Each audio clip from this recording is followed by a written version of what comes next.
Okay, so we start our class till yesterday. We had completely understood.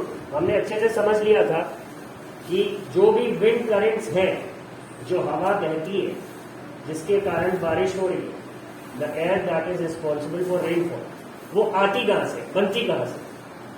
तो what did we study? Equator जो है उस पे सन की रेज डायरेक्ट पड़ती है। 3 लाइन्स है, एसएसटी में पढ़ा होगा आपने, Tropic of Cancer, equator and then Tropic of Capricorn. ठीक है, तो ये जो 3 लाइन्स के पास का एरिया है, इस पे सनलाइट डायरेक्ट पड़ती है। एंड व्हाट हैपेंस इज कि this area gets heated more compare to the poles, तो एक टेम्परेचर डिफरेंस क्रिएट हो जाता है।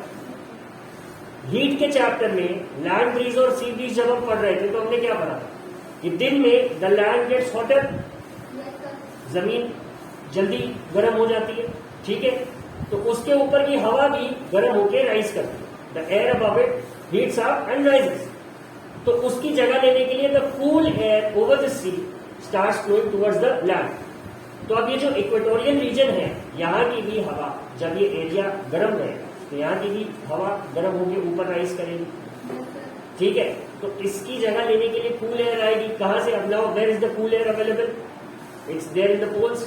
सो the cool air from the poles starts flowing towards the central region of the earth, बीच के हिस्से, और जो गर्म हवा है वो पोल्स की तरफ जाने लगती। एग्जैक्टली पोल्स की तरफ तो नहीं जाएगी, ऊपर जाएगी, but eventually it's going to go there. फिर वहां जाके ठंडी हो जाएगी। And now the cool air that has reached the land, अब वो गर्म हो गई, वो ऊपर उड़ गई। इस तरह से पूरा एक सर्कल बना है। ये समझ में आ गया था सबको?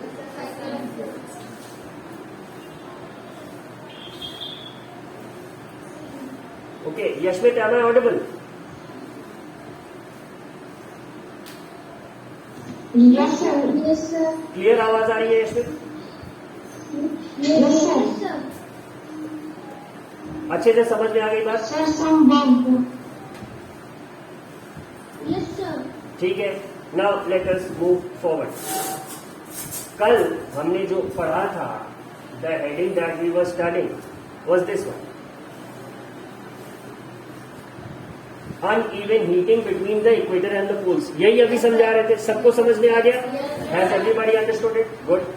अब uneven heating of land and water, ये भी मैंने बताया था कि पानी compare to land, water is going to absorb more heat to raise its temperature, और लैंड उससे कम हीट अब्सॉर्ब करके उसका टेम्परेचर बढ़ जाता है।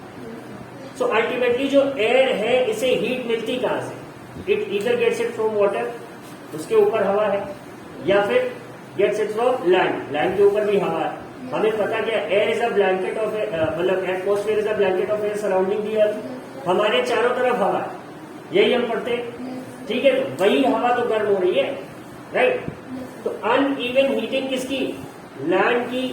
कहां पे? इक्वेटर और पोल्स पे। और दूसरा रीजन क्या है? Uneven heating of land and water, कि पानी उतनी जल्दी गर्म नहीं होगा। सो अगर पानी गर्म नहीं होगा तो उसके ऊपर की हवा भी गर्म नहीं होगी। But the air above the land, since the land is getting heated faster, so the air above the land is also going to get heated up, तो वो उठेगी। तो ये 2 रीजन है, 2 प्राइम रीजन है जिनकी वजह से ये विंड करंट्स चलते हैं। ये बात सबको समझ में आ गई? फिर हमने ये जाना था कि monsoon is derived from the Arabic word मौसम। ठीक है, इतना हमने समझा था। The monsoon winds carry, yes, who is this? Your voice is cracking. Satya, there must be a problem on your side, इसीलिए मैंने 2-3 स्टूडेंट से कंफर्म करा।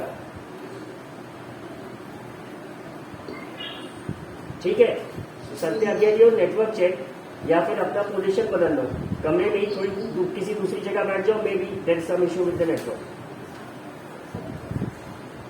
ठीक है, अब आगे का देखते हैं, let us move forward. Monsoon winds कैसे आती हैं? हमने ये भी पढ़ा था कि जो बारिश है वो खुशियां लाती है। I have given the example of that Lagaan movie song.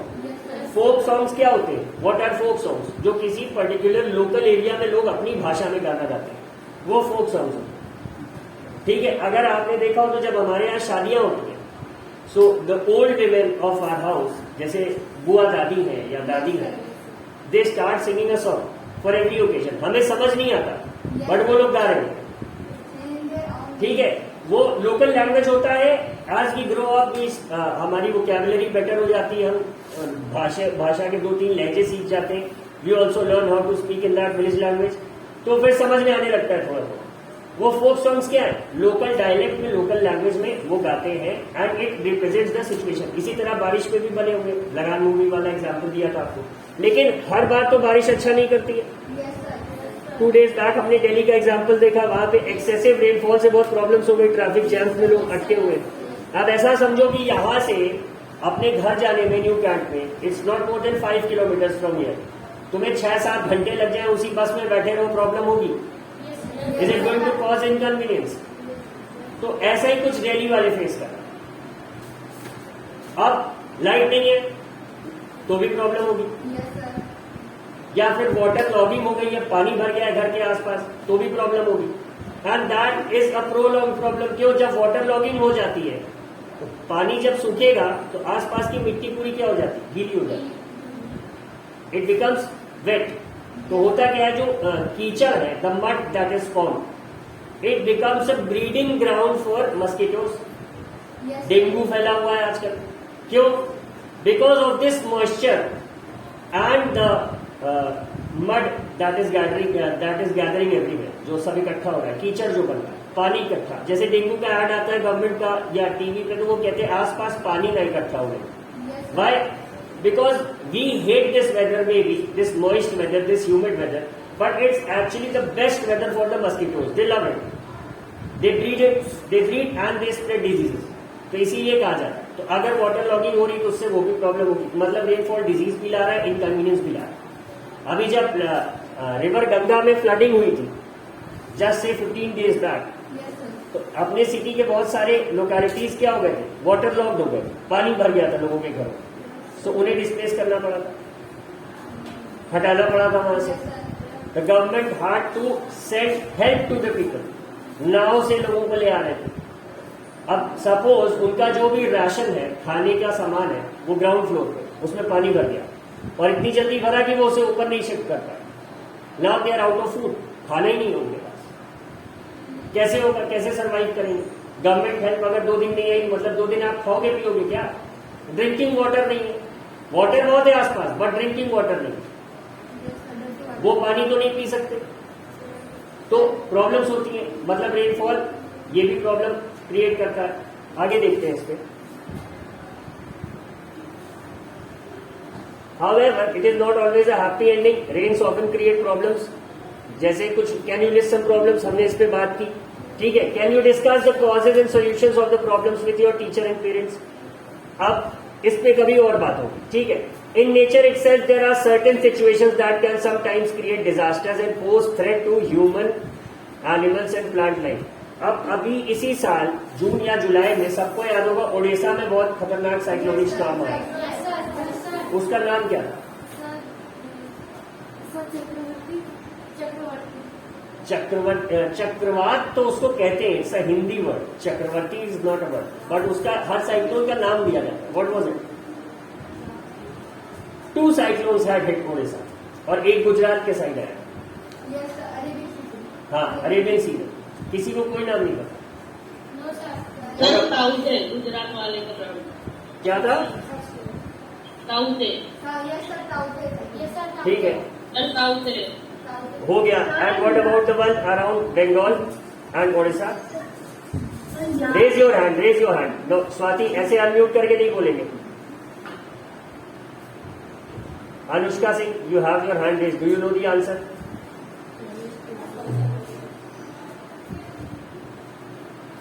No. Shailesh? Yes, sir. But sir, question teacher is my idea. क्या था? Sir, question teacher सुनाई नहीं दिया. क्वेश्चन ठीक से नहीं सुनाई दिया. ठीक है शैलेश. Yes, sir. मैं पूछ रहा हूँ, उड़ीसा में अभी 1 महीने पहले जून में तूफान आया था, साइक्लोन आया था, उसका क्या नाम था Shailesh?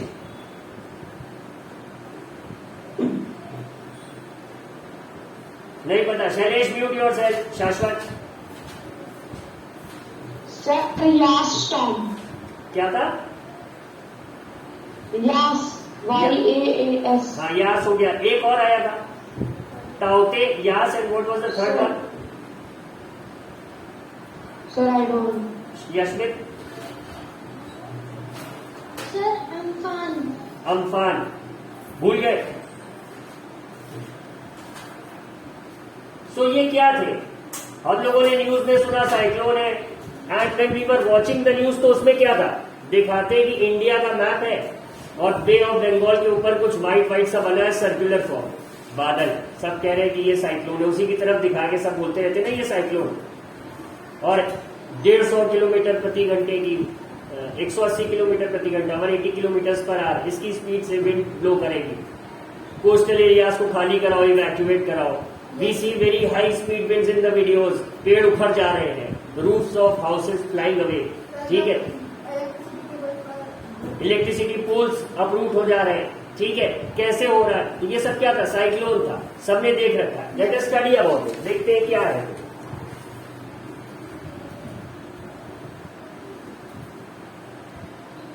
Can you all see the screen? Yes, sir. Yes, sir. Yes, sir. ठीक है। अब let us study two such situations, thunderstorms and cyclones.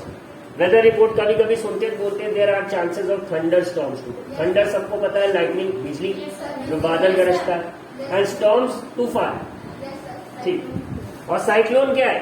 Cyclone है, एक वर्ड और सुना होगा आपने, हरिकेन, ठीक है।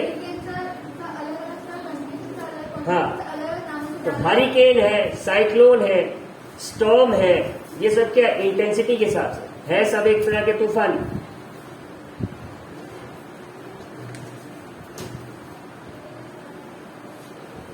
Thunderstorms and cyclones. Thunderstorms develop in hot, humid tropical areas like India very frequently. ठीक है। The rising temperatures produce strong upward rising winds. हवा ऊपर उठेगी, गर्म बहुत होता है यहाँ पे। समर्स में टेम्परेचर इस साल तो उतने हाई नहीं गए, but last year as far as I can remember वो 49 तक गया, 48 या 49 तक यहाँ का temperature. There is a place in Rajasthan, Churu, वहां पे 50 क्रॉस कर गया, ठीक है। तो जब इतना हीट हो रहा है तो इसका असर पड़ेगा। The air above it will rise like anything. तब वहां पे क्या होगा? लो प्रेशर एरिया क्रिएट होगा, तो आसपास की हवाएं आएंगी वहां, और कभी कभी ज्यादा तेज आ जाएंगी तो तूफान भी आ सकता है, ठीक है। उसी के बारे में हमें पढ़ना है। These winds carry water droplets upwards. Land से जो इवेपोरेशन होता है ट्री से, हमने पढ़ रखा है, जैसे we can see all greenery around us right now, ठीक है।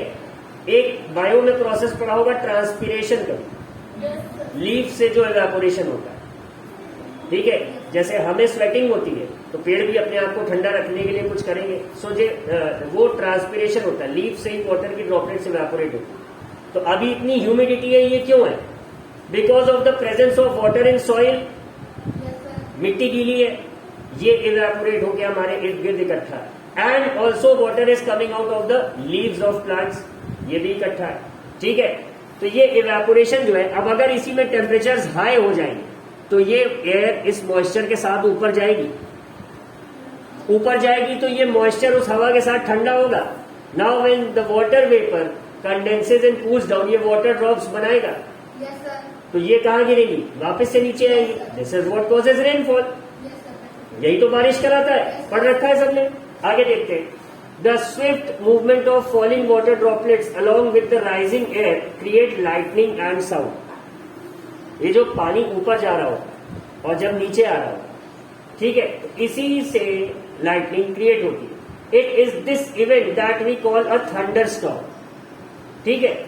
अब if a storm is accompanied by lightning we must take the following precautions. ये जो टेबल आप देख रहे हो, नोट इट डाउन, इसे सबको अपनी नोटबुक में लिखना। क्या हेडिंग रहेगा? Precautions during thunderstorms. Precautions during thunderstorms. ये सबके कॉपी में होना चाहिए। तुमने अभी तक कुछ खोला ही नहीं, मतलब क्या कहानी चल रही है?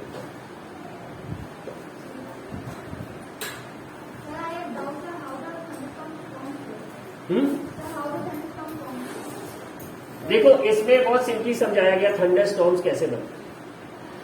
थंडर और लाइटनिंग है क्या? लाइटनिंग इलेक्ट्रिसिटी है। Who was the scientist that discovered electricity? Benjamin Franklin. उन्होंने क्या करा? बारिश में पतंग उड़ाई थी और उसके एंड पे उन्होंने एक चाबी लोहे की लटकाई। लाइटनिंग हुई एंड ही टच दैट की, उन्हें इलेक्ट्रिक शॉक हुआ। है क्या इलेक्ट्रिसिटी या लाइटिंग? हम सब जानते हैं। तो इलेक्ट्रिसिटी जो प्रोड्यूस हो रही है उसका साइंस थोड़ा अलग है।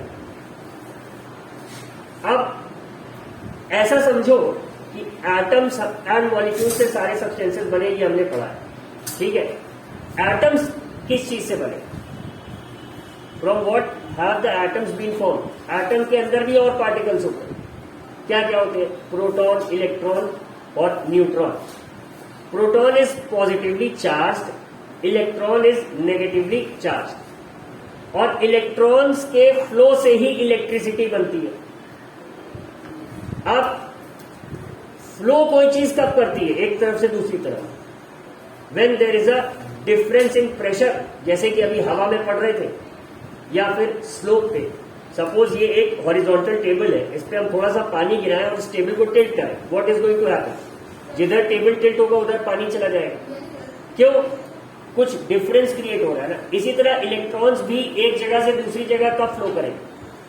जब कुछ डिफरेंस होगा।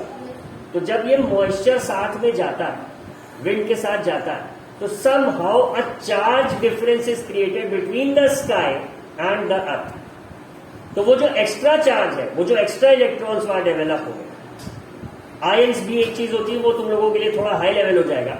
तो that charge difference is what causes the electrons to flow from the sky to earth. वो इधर आते हैं, और जब वो आते हैं वही हमें बिजली कड़कती हुई सुनाई पड़ती है और चमकती हुई दिखती है, ठीक है। तो ये है, but it's explanation is a bit high for you. In the mean time ये सबको अपने कॉपी में लिखना है, दिस इज योर होमवर्क, ठीक है। तो अब क्या क्या है? Do not take shelter under an isolated tree. पेड़ के नीचे नहीं खड़े होना, बिजली गिर सकती है, ठीक है। You all must have studied it by the name of वज्रपात in Hindi and lightning strike in English, ठीक है। तो ये याद रखेंगे सब। Do not take shelter under an isolated tree. If you are in a forest, take shelter under a small tree. क्योंकि अगर लाइट आएगी, लाइटनिंग आएगी, तो वो पहले जो ऊंचे पेड़ है उन पे गिरने के चांसेस ज्यादा है, कम हाइट वालों पे कम है, ठीक है, बट गिर सकती है। Do not lie on the ground. जब करंट या ये लाइटनिंग जब गिरेगी तो it's going to go inside the earth. अब आप ग्राउंड पे ही हो, शॉक लग सकता है। वो 1 सेकेंड का ही शॉक, लेकिन इतना हाई इंटेंसिटी का होता है कि यू कैन डाई। इसीलिए जमीन पे भी नहीं लेटना है। Do not take shelter under an umbrella with a metallic rod. Metallic umbrella के ऊपर हमने देखा है ना, वो निकली रहती है, एक छोटी सी लोहे की, उसको नहीं लेके चलना चाहिए थंडरस्टॉर्म, क्योंकि हो सकता है वो मेटल डायरेक्टली लाइटनिंग को अपनी तरफ अट्रैक्ट करे। पॉइंटेड चीजों की तरफ करंट ज्यादा जाता है। अभी हायर क्लासेस में पढ़ोगे कि if it's a flat surface the chances of receiving an electric shock become less, and if it's a pointed surface वहां से ज्यादा चांसेस रहते हैं। मेटल पे भी ज्यादा रहते हैं। इसीलिए आप देखो जो अम्ब्रेला होता है वो प्लास्टिक कवर्ड होता है, ठीक है, but still it can attract, but वो भी हाई लेवल चीज है, उस पर अभी बात नहीं होगी। Do not sit near a window, जैसे ये है, नहीं बैठना है। Open garages, storage sheds, shed के उसमें नीचे भी नहीं बैठना है, मेटल का होता है अक्सर शेड, ठीक है। Metal sheds are not safe places to take shelter. देखो बात आ गई। अ कार और a bus is safe place to take shelter. क्यों? सरफेस फ्लैट है, टायर्स रबर के, टायर्स रबर के। Rubber is a bad conductor of electricity, ठीक है, ये सेफ रख सकता। कंपैरेटिवली अगर बिजली गिरी गई डायरेक्ट बस पे तो मुश्किल है, आग लग जाएगी। You might be safe from the electric shock but you can be burn alive, तो ये भी है। ठीक है, if you are in water get out and go inside the building. अगर पानी में हो तो फिर कोई बचा ही नहीं सकता। ठीक है, इसलिए तुरंत पानी से बाहर आ जाइए, पहला काम तो यही करना। अब how thunder storms become cyclone. जैसा कि हमने बताया कि स्टॉर्म्स और साइक्लोन्स क्या है, मोर और लेस एक ही चीज है, बट ये थंडर स्टॉर्म, ये जो साइक्लोन है, ये थंडर स्टॉर्म का एक थोड़ा एक मोर डेडली फॉर्म है। It's a more deadly form of a thunder storm. ये how these thunder storms are converted into a cyclone, ये समझते हैं। You know that water requires heat when it changes from liquid to vapour state, ये सबको पता है। बिना heat absorb किए वो वेपर स्टेट में नहीं जाएगा। Does the water give back heat when vapour condenses into liquid. ठंडा होने के लिए भी बताया था, उसको हीट छोड़नी पड़ेगी तभी वो ठंडा हो पाएगा। ठीक है, can you recall any experience to support this? नहीं, अभी इस पे आगे देखते हैं। Structure of a cyclone, the centre of a cyclone is a calm area. जो हम देखते हैं, the thing that we see, कुछ क्लाउड्स इस फॉर्म में रहते हैं। ठीक है,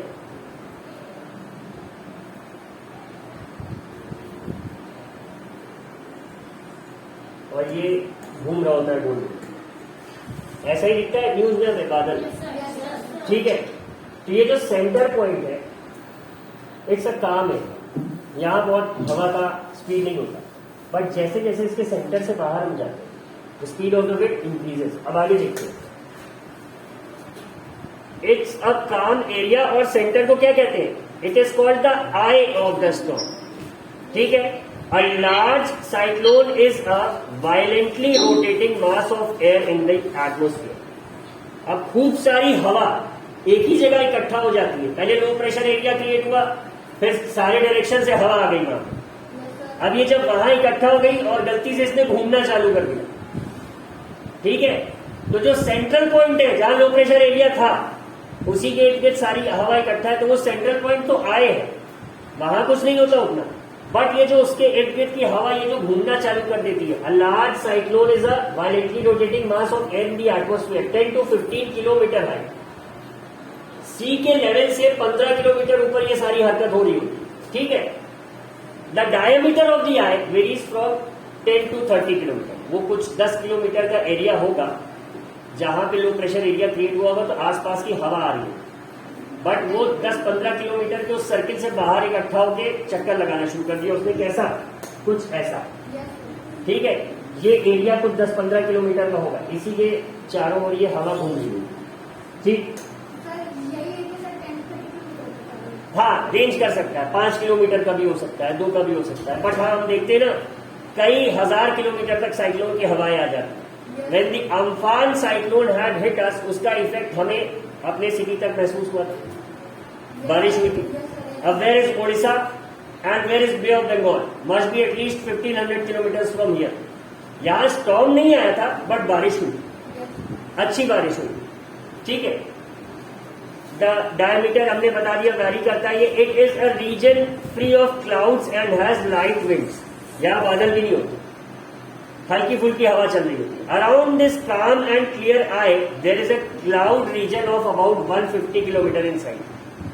मतलब अगर ये एरिया कुछ 10 से 15 किलोमीटर का है, तो ये जो इतना एरिया है, दिस एरिया, ये 150 किलोमीटर तक बादलों का पूरा एक घना, एक बादल की चादर कह सकते हैं। It can be called as a sheet of clouds covering an area of as much as 150 kilometers. काले सफेद। ठीक है, इतना समझ आ रहा है? Yes, sir.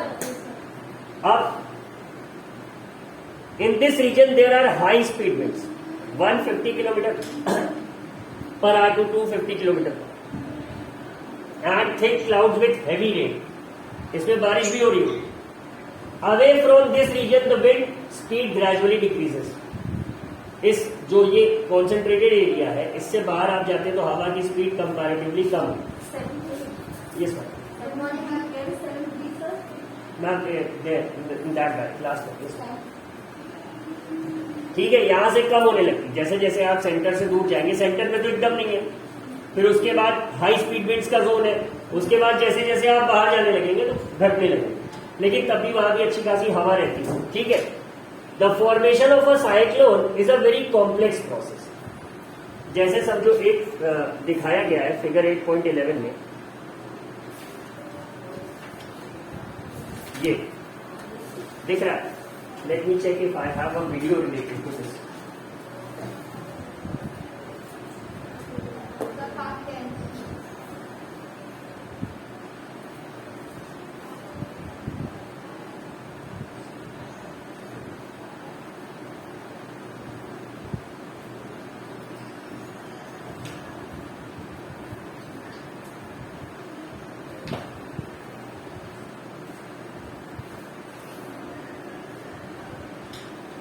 Hello friends, this video on windstorms and cyclones part 10.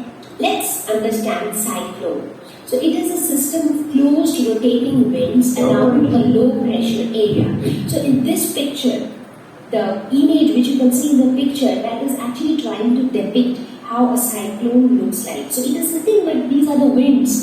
But just that the winds are moving with very, very high speed, and the winds are moving in rotational motion. They are moving in this fashion, in the form of a spiral around the center, and that center is a low pressure area. Anyways, we know that high speed winds will always be accompanied by low air pressure. So that the same thing happens here. At the center is a low pressure area, and around that center, these winds are like very rotating at a very high speed. So that's cyclone. Now, since the winds are rotating with this much of high speed, so the winds they have the strength to cause even more damage. So that is why cyclone turns out to be very deadly. So let us look at the formation of cyclone. How is a cyclone formed?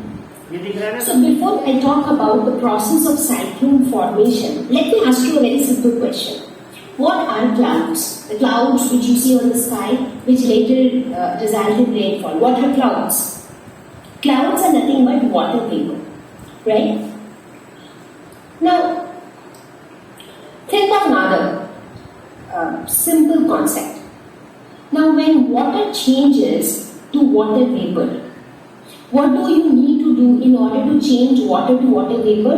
You need to heat the water. So, when you heat water, it changes to water vapor. So, basically, we need to provide heat. So, heat is required to be given in order to change water into water vapor. Now, what should happen when the reverse is taking place? So, if you want water vapor to get converted into water, so in that case, what should happen? So, it is something like, if you are giving money, if you are paying money in order to buy a stuff, what should you do in order to sell a thing? So, when you want to sell a thing, you are not going to give money, or you are not going to give payment, you are going to take the money, correct? So, the similar thing here. So, from water to water vapor, we need to provide it. But when we want water vapor to water conversion, so at that time, heat will be released, right?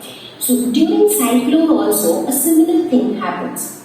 Now, the water vapor, which are nothing but clouds, they get converted to liquid water during thunderstorm, right? As I said, the thunderstorm is accompanied by rainfall.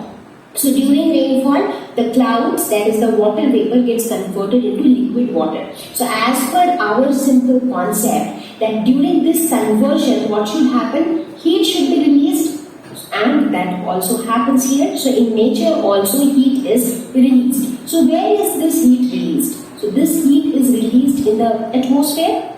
So, when this heat is released in the atmosphere, what is the heat doing? The heat will warm up the air in the atmosphere, correct? So, when you are releasing heat in the atmosphere, the air in the atmosphere will get heated up. And what happens when air gets heated up?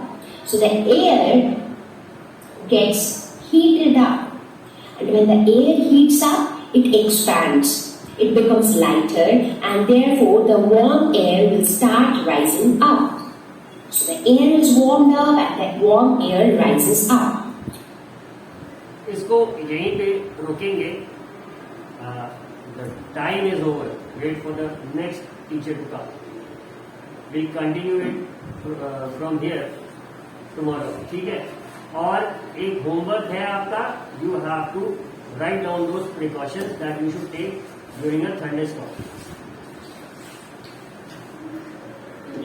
Excuse me, sir. Yes. Sir, tomorrow is Saturday, so we have to come to school. आज पता लगेगा. We'll inform you by the evening. ठीक है Shivani?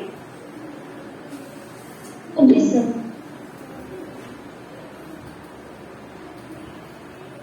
And 74.